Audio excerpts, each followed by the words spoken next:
ანგელა მერკელი უკვე საქართველოშია, აეროპორტიდან საუბრობდა ჩვენი კორესპონდენტი გურამ როგავა. ანგელა მერკელი უკვე გაემგზავრა მთავრობის ადმინისტრაციაში, სადაც პირისპირ შეხვედრა გაიმართება პრემიერ-მინისტრს, შემდეგ უკვე იქნება გაფართოებულ ფორმატში შეხვედრა და ამის შემდეგ უკვე ერთობლივი პრესკონფერენცია მამუკა ბახტაძის და ანგელა მერკელის. და მოდით მოვისმინოთ პირველი განცხადება, რომელიც ანგელა მერკელის უკვე საქართველოში ჩამოსვლის შემდეგ გაკეთდება. სალომე ქოქიაშვილს ჩავრთავთ პარლამენტიდან ღია ეთერში. სალომე, გისმით.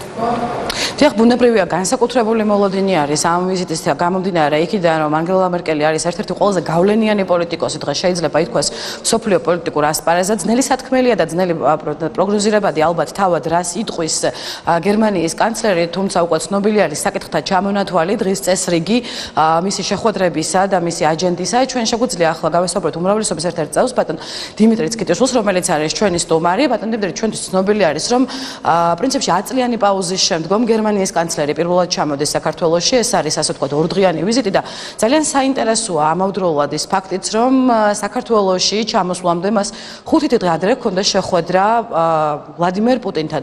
შესაბამისად, თავად აი ამ ვიზიტის მნიშვნელობას როგორ შევაფასებდით და რა გზავნილებს შეიძლება ველოდეთ ჩვენ გერმანიის კანცლერისგან უკვე?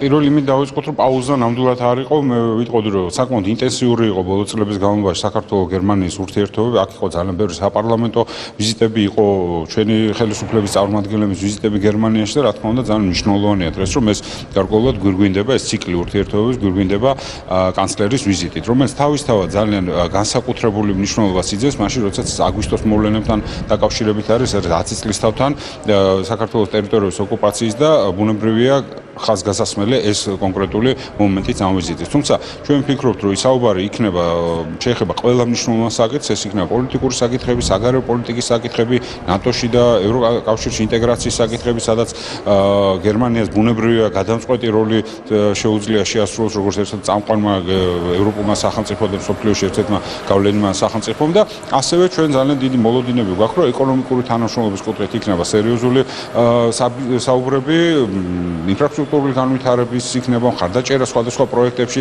და გერმანიის ბიზნესების მონაწილეობა და გარკვეული ინვესტიციების წახალისება და მოზიდვა გერმანიის მხრიდან საქართველოში ტექნოლოგიების კუთხით და ასევე ალბათ სოციალური მიმართულებით განსაკუთრებით განათლებაში ძალიან მნიშვნელოვანი წვლილი შეაქვს გერმანიას, იმიტომ რომ ძალიან ბევრი სტიპენდიანტი, ბევრი სტუდენტი არის, რომელიც განათლებას გერმანიაში ღებულობს და გერმანიის მთავრობის მხარდაჭერით ხორცს. ანუ მე ვიტყოდი, რომ კომპლექსი საკითხები ძალიან ფართოა, ყველა საკითხს შეეხება.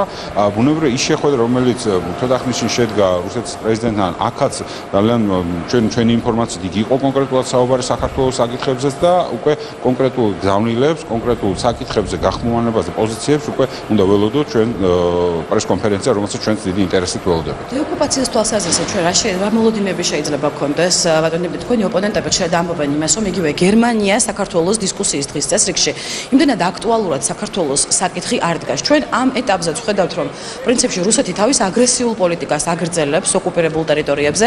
რა როლი შეიძლება ითამაშოს ამ შემთხვევაში გერმანიამ, კონკრეტულად გერმანიის კანცლერმა აი ამ მიმართულებით, ამ თვალსაზრისით და რა შეიძლება ველოდოთ? ძალიან მნიშვნელოვანია, რომ ზოგადად გერმანია თანმიმდევრულად ამ კონკრეტულ საკითხში იქნება თანმიმდევრული და დაუჭერს ხარ საქართველოს ტერიტორიულ მთლიანობას და გზავნილი, რომელიც იქნება არა მარტო ამჯერად, არამედ ზოგადად მუდმივად გერმანიის მხრიდან, ეს მოიცავს იმას, რომ საქართველოს ტერიტორიული მთლიანობა არის, ასე ვთქვათ, აღიარებული და მხარდაჭერილი გერმანიის მხრიდან და ნებისმიერ კონტექსტში, ნებისმიერ საუბარში ეს საკითხი იქნება დასმული. ახლა მე მესმის გარკვეული ოპონენტები აქვს სურვილი, რომ უფრო მეტად, უფრო სწორად, უფრო კრიტიკულად უყურებენ და აფასებენ გარკვეულ მოვლენებს, მაგრამ რეალურად ჩვენი ინფორმაციით იყო ამაზე საუბარი, ეს საკითხი, საქართველოს საკითხი მუდმივად არის ევროპა-რუსეთის ურთიერთობების დღის წესრიგში, ამაზე არის აქცენტები გაკეთებული, ბუნებრივია არა ის იმწავით, როგორც ვთქვათ, უკრაინის მიმართ, იქ უფრო მწვავე ვითარება არის ამ კუთხით და შესაბამისად აქცენტები ცოტა სხვანაირად არის გაკეთებული, მაგრამ რეალურად ყველა საკითხი, ყველა შეხვედრა, რომელიც ხორციელდება დასავლეთისა და რუსეთის ხელისუფლებების შორის, აუცილებლად მოიცავს საქართველოს საკითხსაც და ამაზეც ჩვენი ინფორმაციით შეიძლება შესაბამისი ინფორმაცია გავრცელდეს კიდევაც ქალბატონ მერკელის მიერ. უღრმესი მადლობა. უმრავლესობის წევრი დიმიტრი წკიტიშვილი საუბრობდა ჩვენთან პირდაპირ ეთერში. პრინციპში უკვე რამოდენიმე წუთია დაეშვა გერმანიის კანცლერის თვითმფრინავი თბილისში, საქართველოში. მას ექნება შეხვედრები საქართველოს პრეზიდენტთან, პრემიერ-მინისტრთან. უკვე ამის შემდგომ მოვისმენთ მის კონკრეტულ გზავნილებს სპეციალურ და საგანგებო პრესკონფერენციაზე. მანამდე მოლოდინებზე ჩვენ ასევე შეგვიძლია გავესაუბროთ ნაციონალური მოძრაობის წარმომადგენელს სალომე სამადაშვილს. მოგესალმებით ქალბატონ სალომე, მადლობა რომ ხართ დღეს ჩვენი სტუმარი. პრინციპში თქვენც იგივე შეკითხვას დაგისვამთ ალბათ ზოგადად მოლოდინი როგორი არის, რა მოლოდინები გვაქვს ამ მიმართულებით და ის რომ მაგალითად ამ რეგიონული ტურნეს ფარგლებში ანგელა მერკელი პირველ რიგში ჩამოდის საქართველოში, ნიშნავს თუ არა ეს იმას, რომ ამ ეტაპზე საქართველოს რეგიონში კვლავინდებურად რჩება იგივე დემოკრატიული განვითარების თვალსაზრისით ლიდერ ქვეყანად გულისხმობ ბუნებრივია რეგიონს. მე ვფიქრობ, რომ ანგელა მერკელის ვიზიტი რეგიონში, რა თქმა უნდა, ერთის მხრივ არის ძალიან მნიშვნელოვანი გზავნილი იმის, რომ გერმანიის პოლიტიკა მიუხედავად იმისა, რომ ჯერ კიდევ ვილი ბლანტის პერიოდიდან გერმანიის ეგრეთ წოდებული ოსტპოლიტიკა გულისხმობს რუსეთთან კოლეგიალურ თანამშრომლობის ფორმატის გამოძებნას, ართმობს ინტერესებს, ევროპულ ინტერესებს რეგიონში. განსაკუთრებით ვფიქრობ, რომ ეს დღევანდელი ვიზიტი ასევე უკავშირდება ენერგორესურსების თვალსაზრისით ევროპის ინტერესს რეგიონში, იმიტომ რომ აი სანქციებმა, რომელიც შემოდის ამერიკის შეერთებული შტატების მხრიდან ძალიან გაართულა ევროპული ბიზნესისთვის იმ პროექტებში მონაწილეობა, რომელშიც თანამონაწილეობს რუსეთი ენერგოპროექტებში და ამიტომ დღეს განსაკუთრებით მნიშვნელოვანია ევროპისთვის ალტერნატიული გზების ძებნა საკუთარი ენერგოუსაფრთხოებისთვის. ვფიქრობ, ამ თვალსაზრისით ჩვენთვის დღეს არის სწორედ შესაძლებლობა, რომ ავუხსნათ კიდევ ერთხელ გერმანულ მხარეს, თუ რამდენად დიდი მნიშვნელობა აქვს რეგიონში სტაბილურობის შენარჩუნების თვალსაზრისით და უსაფრთხოების თვალსაზრისით საქართველოს სწრაფ ინტეგრაციას ევროატლანტიკურ სივრცეში. ქალბატონ სალომე, რა კონკრეტული მოლოდინები შეიძლება გქონდეს ამ ვიზიტის შემდგომ, თუნდაც იგივე ევროპული და ევროატლანტიკური ინტეგრაციის თვალსაზრისით? ჩვენ პრინციპში დღიდან დამოუკიდებლობის გამცხადებისა გერმანია იყო პრინციპში საქართველოს ერთ-ერთი მთავარი პარტნიორი, თუმცა გვახსოვს მაგალითად ის სკეპტიკური განცხადებებიც, რომლებიც იყო მაგალითად იგივე ვიზა ლიბერალიზაციის წინ, შემდგომ უკვე თავშესაფრის მაძიებლებთან დაკავშირებით, თუმცა ამ დრომდე მაინც გერმანია რჩება ერთ-ერთ მთავარ პარტნიორად. კონკრეტულად რა ნაბიჯებს, რა მხარდაჭერას ველით და რა როლი შეიძლება ითამაშოს ამ შემთხვევაში გერმანიამ საქართველოს ევროპულ და ევროატლანტიკურ ინტეგრაციის პროცესში? გერმანიის როლი დღეს არის კიდევ უფრო მნიშვნელოვანი ევროპული პოლიტიკის განსაზღვრაში, მას შემდეგ რაც დიდმა ბრიტანეთმა მიიღო გადაწყვეტილება დატოვოს ევროკავშირი, ამიტომ გერმანიის პოზიცია, რაც შეეხება ევროკავშირში საქართველოს მომავალს, მე ვფიქრობ, რომ იქნება გადამწყვეტი.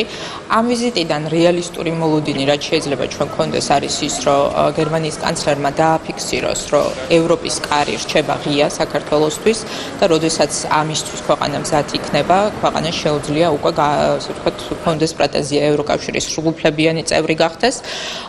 ვფიქრობ, იგივე გზავნილი იმის თაობაზე, რომ საქართველო გახდება ნატოს წევრი სახელმწიფო იქნებოდა ძალიან მნიშვნელოვანი და რა თქმა უნდა მნიშვნელოვანია რომ გერმანიის კანცლერმა ასევე გააჟღეროს ის შეუსრულებელი ვალდებულებები რომელიც რუსეთს დღემდე აქვს რაც შეეხება ცეცხლის შეწყვეტის ხელშეკრულებას და ამასთან დაკავშირებით ვფიქრობ რომ ჩვენ ყოველ შემთხვევაში ვაპირებთ კანცლერთან საუბრისას აღნიშნოთ იმის მნიშვნელობა რომ როდესაც სანქციებზეა საუბარი რუსეთთან მიმართებაში ევროპას არ უნდა დაავიწყდეს რომ მინსკის ხელშეკრულების გარდა დღემდე შეუსრულებელი რჩება ცეცხლის შეწყვეტის ხელშეკრულება 2008 წლის და დღემდე რუსეთი არ ღვევს ესე ვთქვათ ყველა აღებულ ვალდებულებას და ჩვენი მოქალაქეების სიცოცხლესაც ხელყოფს ხშირად ოკუპირებული ტერიტორიების მიმდებარე რეგიონებში.